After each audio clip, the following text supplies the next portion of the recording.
رب اشرح لي صدري ويسر لي أمري واحلل عقدة من لساني يفقه قولي واجعل لي وزيرا من أهلي اعوذ باللہ من الشیطان الرجیم بسم اللہ الرحمن الرحیم السلام علیکم ورحمۃ اللہ وبرکاتہ۔ ایک اور آپ کے لیے ویڈیو ہے بلاغت پہ قرآن کی، لیکن اس میں صرف قرآن کا لغوی معجزہ نہیں دیکھیں گے، اس کے بعد اس سے انشاءاللہ دو فلسفے بھی انشاءاللہ ڈرائیو کریں گے۔ تو یہ گویا بلاغت اور فلسفے کے درمیان ایک مکس قسم کا ایک مکس ویڈیو آپ سمجھ لیں۔ یا تو آج جیسے کہ ہم عموماً کرتے ہیں بلاغت میں دو آیتوں کے درمیان کمپیریزن، یہاں پہ دو مقامات کا کمپیریزن کریں گے پھر سے، اور ایک سورت نمبر 7 سورۃ الاعراف کی آیت نمبر 199 اور 200، اس کو کمپیئر کریں گے سورہ فصلت سورہ نمبر 41 کی آیت 33 سے 36 تک، جہاں ان دونوں آیات میں بیسکلی ہمیں سکھایا گیا ہے دعوت و تبلیغ وغیرہ کے آداب۔ سورہ اعراف میں کہا گیا ہے اعوذ باللہ من الشیطان الرجیم خذ العفو وأمر بالعرف واعرض عن الجاہلین، درگزر اور معافی سے کام لیجئے، خذ العفو وأمر بالعرف، اور معروف چیزوں کی دعوت دیجئے، ان کا حکم دیجئے، واعرض عن الجاہلین، اور جاہلوں سے منہ پھیر لیجئے، وَإِمَّا يَنزَغَنَّكَ مِنَ الشَّيْطَانِ نَزْغٌ فَاسْتَعِذْ بِاللَّهِ إِنَّهُ سَمِيعٌ عَلِيمٌ۔ یہ آیت ہے جو ہم کمپیئر کریں گے دونوں صورتوں میں۔ اور جب کبھی شیطان کی طرف سے اکساہٹ آئے تو اللہ سے پناہ طلب کرو، بے شک وہ سننے والا، جو اصل میں ہم کمپیئر کرنے جا رہے ہیں وہ یہ الفاظ ہیں إِنَّهُ سَمِيعٌ عَلِيمٌ، وہ سننے والا اور جاننے والا ہے۔ یہ سورہ اعراف میں کہا گیا ہے، جبکہ سورۃ الفصلت میں کانٹیکس چل رہا ہے کہ وَلَا تَسْتَوِي الْحَسَنَةُ وَلَا السَّيِّئَةُ، اچھائی اور برائی برابر نہیں، ادفع بالتی ہی احسن، اچھائی سے جو ہے وہ بہتر چیز سے جو ہے آپ نے دعوت ادفع بالتی ہی احسن، مطلب برائی کا جواب بھی آپ نے بہتر چیز سے دینا ہے، ادفع بالتی ہی احسن فَإِذَا الَّذِي بَيْنَكَ وَبَيْنَهُ عَدَاوَةٌ كَأَنَّهُ وَلِيٌّ حَمِيمٌ، پھر وہ شخص جس سے دشمنی کا لیول پہ اترا ہوا ہے، جو آپ کے اس کے درمیان دشمنی ہے اتنی، وہ بھی آپ کا قریبی دوست بن جائے گا اگر آپ برائی کو اچھائی سے اس کا جواب دیں گے، وہ بھی آپ کا قریب ترین یعنی دوست بن جائے گا، بہت گہرا دوست۔ وَإِمَّا يَنزَغَنَّكَ مِنَ الشَّيْطَانِ نَزْغٌ، اور اگر شیطان کی طرف سے اکساہٹ آئے اس موقع پر، فَاسْتَعِذْ بِاللَّهِ، اللہ کی پناہ طلب کرو۔ یہاں پہ کہا گیا إِنَّهُ هُوَ السَّمِيعُ الْعَلِيمُ، بے شک وہ ہی سننے والا اور جاننے والا ہے۔ تو سورہ اعراف میں کہا گیا إِنَّهُ سَمِيعٌ عَلِيمٌ، وہ سننے والا، بے شک وہ سننے والا اور جاننے والا ہے۔ یہاں پہ کہا گیا بے شک وہی سننے والا اور جاننے والا، تو یہاں پہ ایک تاکید کی زور ڈالا گیا، کیوں، اس کی کیا وجہ ہے؟ اور سمپل یہ میں نے آپ کو کانٹیکسٹ چونکہ بتا دیا، بڑا آسان ہوگا سمجھنا۔ سورہ اعراف میں جو ہے دعوت و تبلیغ میں یہ کہا گیا کہ آپ نے معافی سے کام لینا ہے اور اچھی معروف چیزوں کی دعوت دینی ہے اور جاہلوں سے منہ پھیر لینا ہے۔ وہاں پہ دعوت میں آپ کو یہ بھی کہا گیا کہ یہاں پہ ایک دعوت کی جو ایک حکمتوں میں سے ایک حکمت ہے کہ منہ پھیر لیا جائے جاہلوں سے، اور اس وقت بھی ہے جب آپ خذ العفو، معاف کرنا، معروف کی دعوت دینا، اس وقت بھی اگر آپ کو شیطان جو ہے معاف کرنے کے بجائے کوئی برے طریقے سے جواب دینے میں اکسائے تو اللہ سے معافی مانگ لو، لیکن جاہلوں سے منہ بھی پھیرا جا سکتا ہے۔ لیکن یہاں پہ سورہ فصلت میں جو دعوت کی تبلیغ بتائی جا رہی ہے اس میں منہ پھیرنے کا نہیں کہا گیا، یہاں پہ آپ منہ پھیر کے نہیں جا سکتے، ہو سکتا ہے اس سے اسلام کو بدنام ہو، اس وقت آپ کو جواب دینا ہے، لیکن ایسے شخص کو جو آپ سے دشمنی کے درجے تک آپ پڑا ہے، یعنی وہ آپ سے دشمنی کر رہے ہے، اس کو جواب دینے کے لیے آپ نے کیا کرنا ہے؟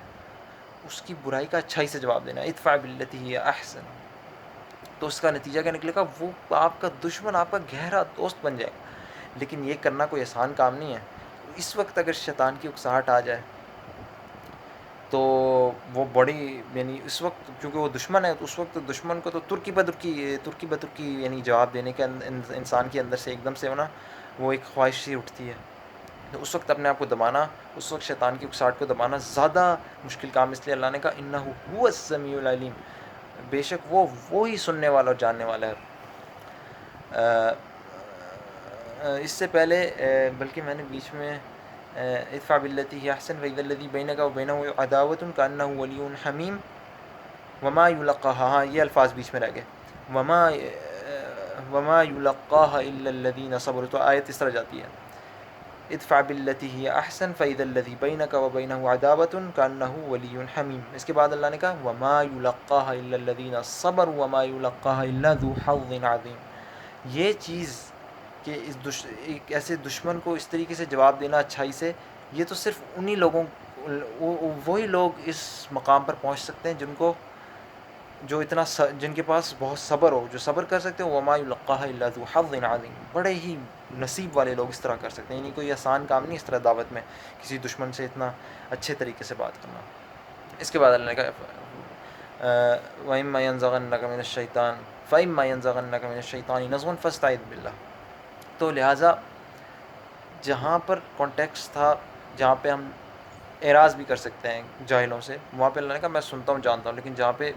ایک دشمن سے اچھے طریقے سے برتاؤ کرنا اور اعراض نہیں کرنا، دعوت میں اس سے اچھے طریقے سے بات کرنی ہے، وہاں پہ سبحان اللہ نے کہا میں ہوں، بے شک میں ہی سننے والا اور جاننے والا ہوں. تو سبحان اللہ ہر چیز اپنے مقام پر صحیح طریقے سے بتائی گئی. یہ تو تھی بلاغت جو کہ بہت ایویڈنٹ تھی. اس کے علاوہ اس سے ہمیں اور کیا سبق ملتا ہے اپنی ڈیلی لائف کے فلسفے میں؟ سب سے پہلے تو یہ سبق ملتا ہے کہ سبحان اللہ نے جہاں زیادہ شیطان کی اکساہٹ کا ڈر تھا، جہاں پہ ایک دشمن سے ہم لوگ آرگیو کر رہے تھے، وہاں اللہ نے ہمیں زیادہ تسلی بخش الفاظ کہے کہ دیکھو میں ہی سننے والا جاننے والا ہوں. تو سبحان اللہ ہمیں بھی ایک تو اللہ ہمارے جذبات جانتا ہے کہ کس وقت ہم لوگ زیادہ جو ہیں شیطان کے حملے کے انڈر زیادہ خطرے میں، تو ہمیں بھی دیکھنا چاہیے کہ جب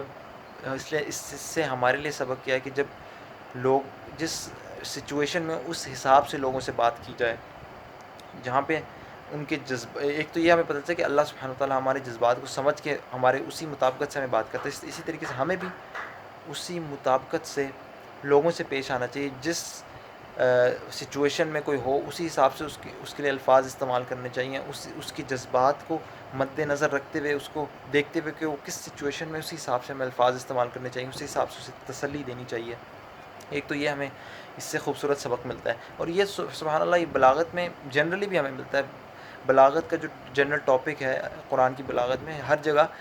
مناسبت سے ہی بات کی جاتی ہے، تو یہ ہمیں جنرلی بلاغت سے بھی سبق ملتا ہے. اور لیکن یہاں پہ یہ ایکسٹرا سبق آپ سمجھ لیں کہ انسان کو دوسرے انسان کے جذبات کے مطابق باتیں کرنی چاہیے. جب اس کو زیادہ تسلی چاہیے تو زیادہ تسلی بخش الفاظ استعمال کرنے چاہیے. اور دوسری بات اس سے ہمیں یہ پتہ چلتی ہے کہ سبحان اللہ ہر چیز قرآن میں اس کے کانٹیکسٹ اور اس کے حساب سے کہی گئی ہے، لہٰذا ہمیں بھی اپنی زندگی میں ہر چیز کو اس کے حساب سے یعنی اس کے کانٹیکسٹ میں رکھ کے اسی حساب سے کرنا چاہیے. یہ نہ ہو کہ جہاں سچویشن کچھ اور ہو ہم لوگ کوئی اور نسخہ لوگوں کو دے دیں، اور جہاں سچویشن ہلکی ہو وہاں ہم لوگ کوئی بھاری قسم کا نسخہ دے دیں، اور جہاں سچویشن بہت بھاری ہو ہم ہلکا قسم کا ان کو نسخہ دے دیں. سچویشن کے حساب سے ہمیں ایکشن لینا چاہیے. سبحان اللہ. تو یہ سبحان اللہ قرآن میں ایک تو ہم ظاہری معنی پر یعنی اس کے صرف ترجمہ پڑھ کے ہمیں پتہ چل جاتا ہے کہ سبحان اللہ اللہ سننے والا ہے، دیکھنے والا، وہ میرے زیادہ قریب مجھے محسوس ہوتا ہے جب میں زیادہ خطرے میں ہوں. یہ تو ہمیں ترجمہ پڑھ کے شاید پتہ چل جاتا ہے، لیکن اس گہرائی میں اترنا اور بلاغت کو دیکھنا، قرآن میں جتنا ہم گہرا اتریں ہمیں اتنے قرآن کی برکتیں، رحمتیں، اتنی ہدایت ملتی ہے جو صرف ترجمے سے نہیں ملتی. اور سبحان اللہ جو لوگ مطلب کئی سالوں سے دہائیوں سے صرف قرآن کی تلاوت ہی کیے جا رہے ہیں، ترجمہ تک نہیں پڑھ رہے، تو پھر وہ تو آپ سوچ لیں کہ قرآن کی رحمتوں اور برکتوں سے کتنے دور ہیں. سالہ سال سے صرف ختم پہ ختم کیے جا رہے ہیں، لیکن نہ اس کا ترجمہ ہی نہیں پڑھے. وہ جو کوئی پہلا قدم ہے، تو اس کے بعد آپ مزید اس کے اندر غوطہ لگائیں گے تو مزید آپ کو موتی اور اس کے مزید پرلز اور کورلز آپ کو ملیں گے اگر آپ جتنا اس کے اندر گہرائی میں جائیں گے. تو اللہ تعالیٰ سے توفیق ہے، اللہ تعالیٰ سے دعا ہے کہ اللہ تعالیٰ ہمیں توفیق دے قرآن کو گہرائی سے سمجھنے کی اور اس کے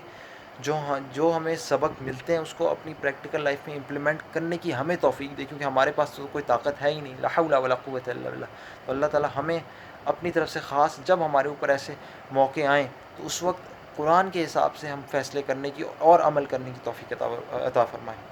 سبحانک اللہم و بحمدک، اشہد ان لا الہ الا انت، استغفرک و اتوب الیک.